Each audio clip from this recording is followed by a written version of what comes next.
Salut les amis, j'espère que vous allez bien. Aujourd'hui, nous allons corriger, continuer à corriger le probatoire 2021, épreuve de maths. Nous allons corriger aujourd'hui l'exercice 3 et 4. Ah ouais, j'ai remarqué que vous êtes nombreux à regarder mes vidéos sans vous abonner. Donc, je souhaite, que vous vous abonnez maintenant et que vous likez la vidéo. Ça permet à ce que ceux qui cherchent les mêmes exercices sur YouTube puissent les retrouver plus facilement. Voilà, on va donc commencer par l'exercice 3. L'exercice 3 nous dit, question 1, de démontrer que cos pi sur 12, cos 5 pi sur 12 plus sin pi sur 12 et 5 pi sur 12 est égal à 1 demi. Donc, on va commencer par ceci, puis on va démontrer après ceci. Allons-y. Voilà, nous allons démontrer ceci. Ici, lorsque vous voyez ceci, ça doit vous faire penser à une formule trigonométrique qui dit que cos de A moins B égale à cos de A, cos de B, moins, donc ici ça sera plus sin de A fois sin de B. Donc ici, notre A sera pi sur 12 et notre B sera 5 pi sur 12. Donc ça veut dire que ceci égale.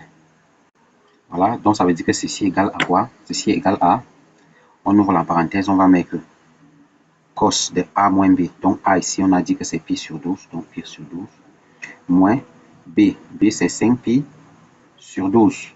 Et on ferme. Donc ici c'est cosinus, voilà. Ok. Donc qu'est-ce que ça nous fait ici? Ici ça nous fait cosinus de, je fais ceci, ça fait moins 4 pi sur 12. Voilà, ici on peut simplifier par 4, donc ça va donner cos de moins pi sur 3. Voilà. Et vous savez que le cosinus de moins pi sur 3, ça donne bien 1 demi. Voilà. Donc ça veut dire que ceci est égal à 1 demi. Voilà, c'est ce que j'ai donc écrit ici. Et nous passons à la question, à la deuxième rubrique. Voilà, la deuxième rubrique de la question nous disait de démontrer ceci. Voilà, donc on va donc démontrer. On sait que cos de A plus B égale à cos de A fois cos de B moins sin de A, sin de B. Donc la seule différence, c'est le moins qu'il y a là.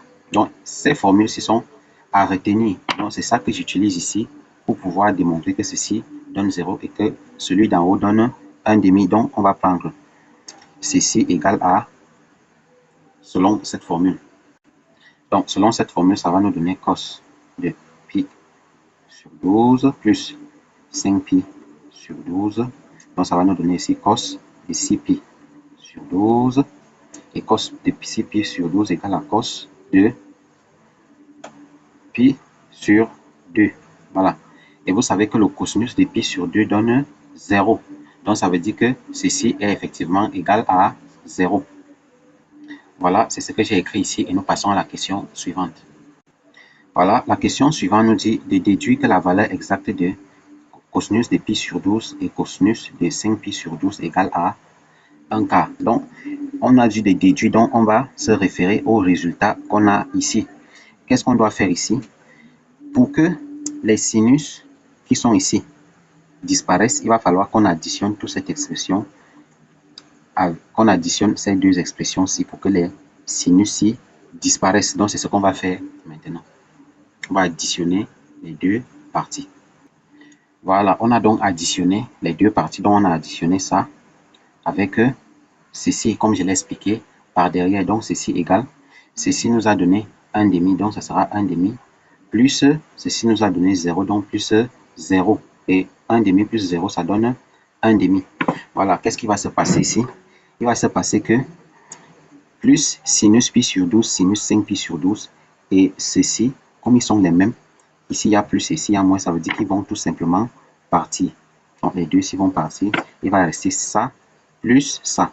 Et ça plus ça, ça donne 2 cosinus de pi sur 12, cosinus 5 pi sur 12, c'est ce que je vais écrire ici. Voilà, c'est ce que j'ai écrit ici. Donc les sinus ont disparu. Donc il reste ça plus ça, ça donne 2 cosinus pi sur 12, cosinus 5 pi sur 12. Et ceci va nous donner 1 demi. Bon, je mets ici égal à 1 demi. Donc, ici équivaut à quoi? On va donc renvoyer le 2 de l'autre côté. Donc, ça va aller diviser. Donc, ça va faire cosinus pi sur 12 cosinus 5pi sur 12 égale à 1. Et quand ça va les diviser, ça va se multiplier avec ce 2, donc ça va donner 1 quart.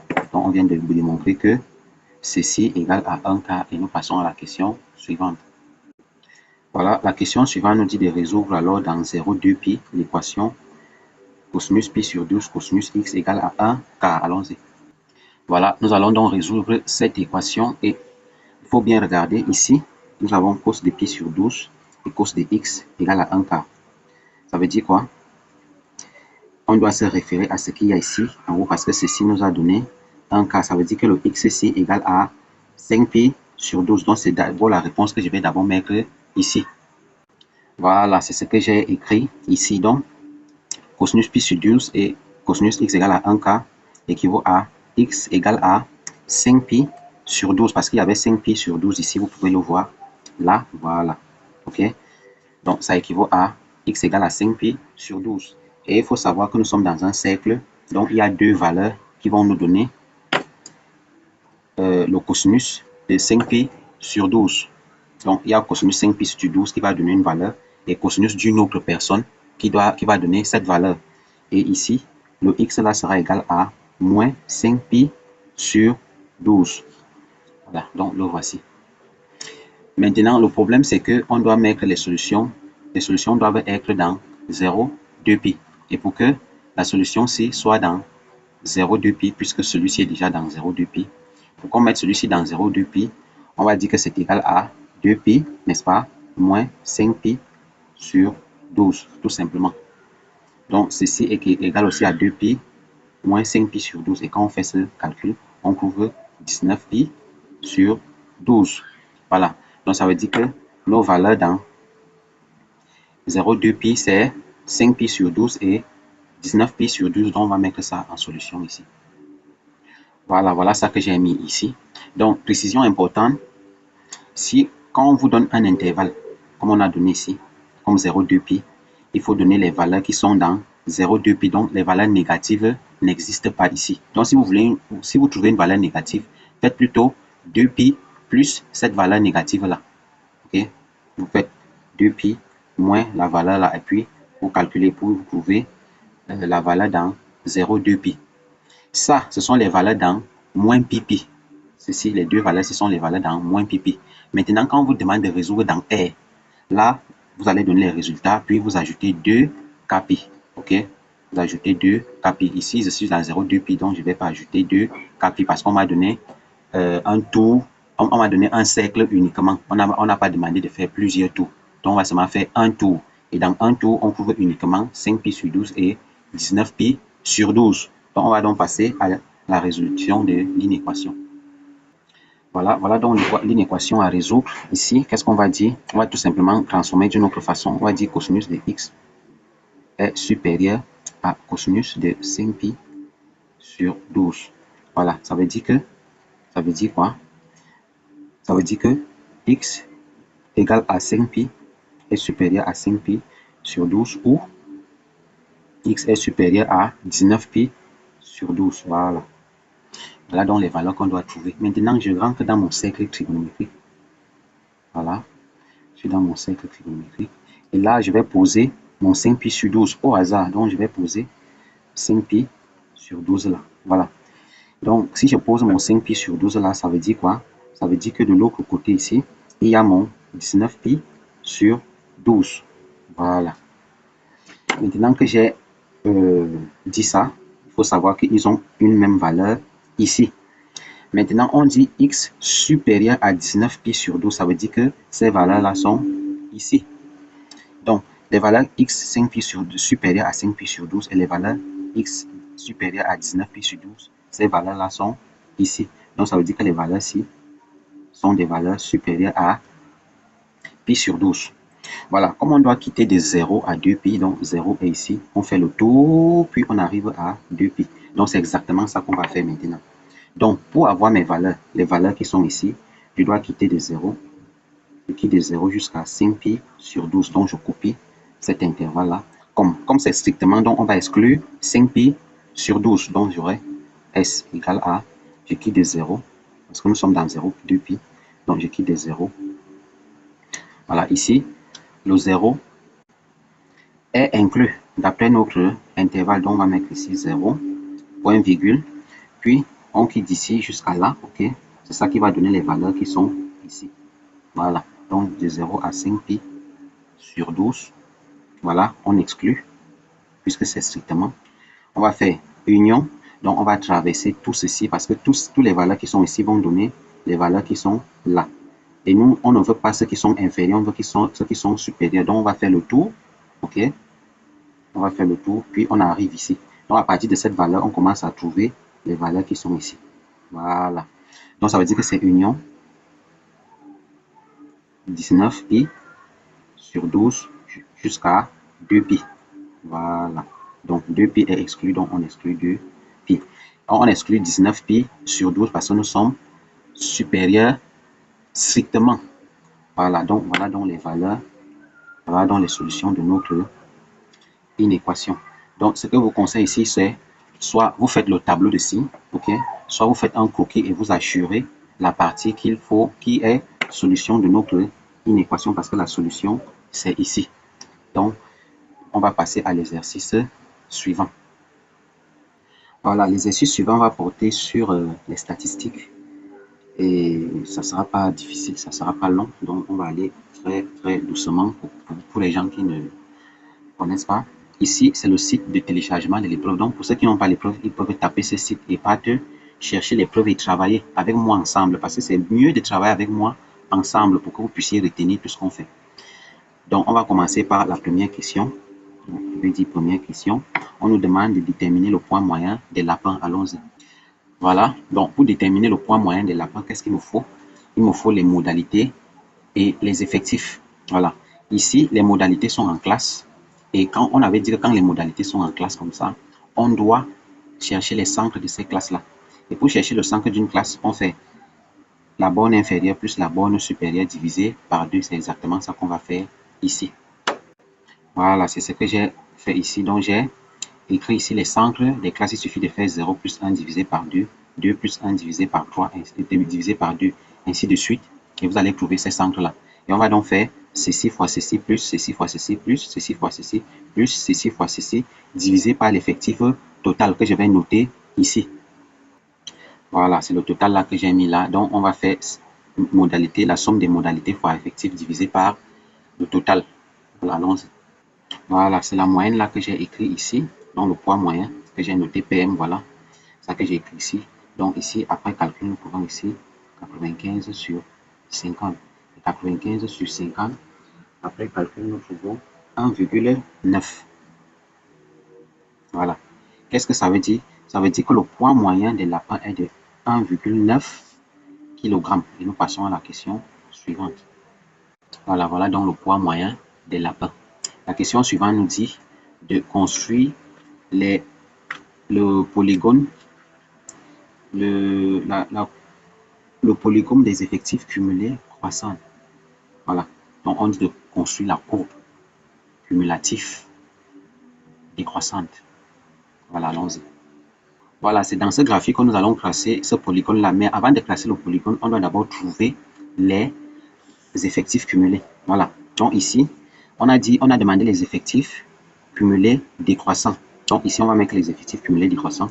Et lorsqu'on met, on donne les effectifs cumulés décroissants, on commence par le total ici. Donc, on va commencer par le total ici. Maintenant, quand on a mis le total là, on fait ça moins ça. OK? Ça moins ça, on met ici. C'est ce qui sera ici moins ça, on met ici. Ce qui sera ici moins ceci, on met là. Voilà. Donc, déjà ici, on aura forcément 5. Voilà. Donc, ici, 50 moins 10, ça fait 40. 40 moins 15, ça fait 25. Et 25 moins 20, ça fait bien 5. Voilà. Voilà comment on réussit ces effectifs cumulés décroissants. Donc, je vais donc représenter ces nombres-ci ici. Maintenant, je vais donc représenter sur l'axe des ordonnées les effectifs cumulés. OK? Et ici, je vais mettre le poids. Voilà, le poids des lapins. Voilà, des lapins. Donc ici, je vais commencer par la toute première. Je vais représenter les centres. OK? C'est mieux avec les centres. Donc ici, je vais mettre 1,5. Je vais faire en sorte que ça soit, les morceaux soient équitables. Voilà, ici je vais mettre 0,5, voilà. Donc ici je vais mettre 1,5, 2,5, 3,5. Voilà, je crois que ça s'arrête à 3,5. Voilà, ici maintenant, je vais mettre les effectifs, donc je vais mettre de 5 en 5. Donc ici je vais mettre 5. Je vais mettre de 10 en 10, ça sera mieux. Donc ici je vais mettre 10, 20, 30, 40, et là je vais mettre 50. Voilà. Maintenant, qu'est-ce qu'on va faire? Je vais prendre mon feutre ici, je vais représenter les points qui vont nous donner le polygone. Donc ici, on a dit que 0,5 c'est 50. Donc ici, voilà, on a dit que 0,5 c'est 50. Donc 0,5 c'est 50. Donc on met le point ici. Voilà, le second c'est 1,5 c'est 40. Donc 1,5. Donc on rejoint ici. Voilà. On a rejoint 1,5 et 40. Vous voyez le point, non? Je vais représenter avec un bic, c'est mieux. Donc ici, voilà, c'est 40. 2,5 c'est 25. Donc ici, nous sommes à 25. Donc 2,5, on monte jusqu'à 25. Voilà. Jusqu'à 25. Maintenant, 3,5 c'est 5. Voilà. Donc ici, il y a 5. Ok. Donc ici, il y a 5. Donc ça correspond à 3,5. Voilà, maintenant on a tracé nos 4 points. On va donc rejoindre ces points que vous voyez là. Allons-y. Voilà, voilà donc mon polygone des effectifs cumulés décroissantes. Ok, effectifs cumulés décroissantes. Donc voilà comment est-ce qu'on classe un polygone. C'est très facile. Vous mettez les effectifs là et vous mettez les modalités ici. Les modalités, on va préférer les centres et vous commencez par la première modalité ici, le premier centre ici exactement à l'origine de votre diagramme, de votre repère si vous voulez. Donc c'est tout pour cet exercice. Donc pour ceux qui veulent savoir comment est-ce qu'on calcule la médiane, ok? Comment est-ce qu'on calcule la médiane, ok? Ils doivent aller voir la vidéo que j'ai faite sur, bref, la correction que j'ai faite sur le probatoire C 2020. Donc, je vais mettre ça en haut à droite pour que vous partiez voir comment est-ce qu'on classe une médiane, on détermine une médiane. Maintenant, si vous voulez déterminer ça graphiquement, il suffit de chercher n divisé par 2 et notre n divisé par 2 ici. Donc, voici notre n divisé par 2, donc le total divisé par 2. Et vous cherchez juste sa modalité, ça correspond à combien. Ici, on voit que c'est clair que n divisé par 2, c'est 25. Donc, 25 est ici. Donc, il est clair que notre médiane, donc, on est clair que notre médiane donne 2,5. Donc, notre médiane, c'est 2,5. Donc, la réponse finale, c'est m égale à 2,5. Voilà. Merci beaucoup. Si tu as aimé cette correction, merci de t'abonner et de liker la vidéo. Liker. OK?